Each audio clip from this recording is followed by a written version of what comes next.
There has been a great amount of wildfires that have been breaking out all over South Georgia. Brantley County, Coffee County, Clinch County. Over 9,000 acres have already burned. A lot of this has to do with the drought that is currently taking place. But if you look at the sky, we have tons of aerosol sprays that are being sprayed up into the sky, full of aluminum, full of uranium, all the things that are rotting the trees and drying them out, contaminating our soil. Now they're even making seeds that are aluminum resistant. Why would they need to be making seeds that are aluminum resistant if there wasn't aluminum being sprayed all up in the atmosphere? But what they're doing is they can use the systems that they currently have, these weather weapons that they have created, to be able to draw moisture and bring moisture. So they can draw it away from a location to cause massive droughts, and then they could draw it into a location to cause massive flooding, like what we've seen in North Carolina just about a year or two ago. All of those are being geoengineered, using the weather weapon. So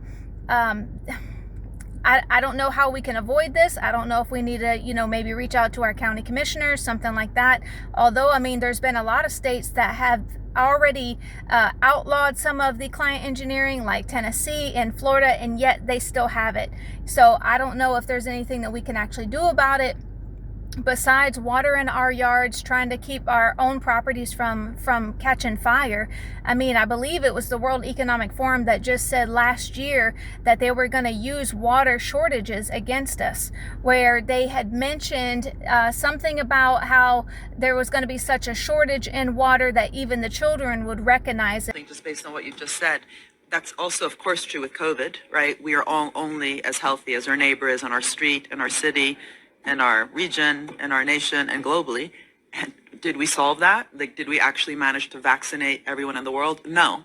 So highlighting water as a global commons and what it means to work together and see it both out of that kind of global commons perspective, but also the self-interest perspective, because it does have that parallel. It's not only important, but it's also important because we haven't managed to solve those problems, which had similar attributes. And water is something that people understand.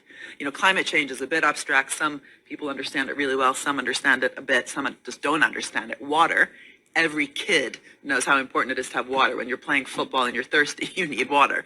So there's also something about really getting citizen engagement around this and really, in some ways, experimenting with this notion of the common good. Can we actually deliver this time in ways that we have failed miserably other times? And hopefully we won't keep failing on the other things, but anyway.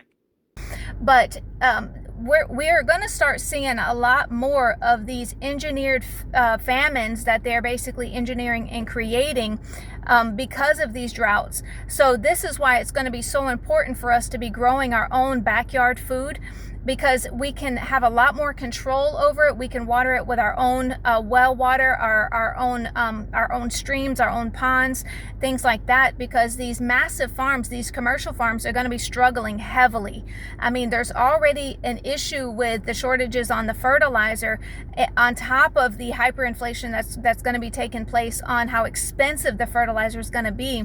But it's even going to be even harder for them to be able to get the fertilizer in the first place. But if we have our own backyard gardens and we have our own small farms and communities that we're working with, then we're going to have a much higher chance of survival compared to just depending on the grocery store. So again, this is why I say that even if you don't know much about agriculture, you don't know much about farming, it's important for you to start learning now. Coming from a city girl, I grew up in the city. I didn't know hardly anything about farming, but I had moved to the country and I started learning. And a lot of it's through trial and error. You're going to make a lot of mistakes. You're going to have crops that turn out really great, and there's some that's going to fail. But then it's through the practice that you're going to start getting better. You'll learn which ones need what soil, how to protect your crops from certain bugs. Naturally, you don't want to be spraying anything like glyphosate or atrazine on there, because that's just extremely cancer causing, even though they claim that it's not, but that's a complete lie. It causes Hodgkin's lymphoma. So this is an extremely cancer-causing herbicide that they use, and Georgia loves it, which I hate, but Georgia loves glyphosate. But we don't have to use that in our own gardens. We can avoid that. So I just want to tell you that, you know, if you don't have a garden now, you need to start getting ready. Even if you're in an apartment, start getting some pots together and just start practice growing some tomatoes in some pots, and that'll give you some type of practice on being able to be more self-reliant and self-sufficient, where if you do have the opportunity to maybe get a larger area, you'll have some experience in it. Or even if you can volunteer at one of the smaller gardens, local farms that are in your area, if you're able to volunteer and just get to know them and be able to help out and learn, that's going to be an excellent way to be able to just get some sort of knowledge, because having that knowledge is going to be extremely valuable in the days to come. So get ready, get prepared, and increase the skill set that you have.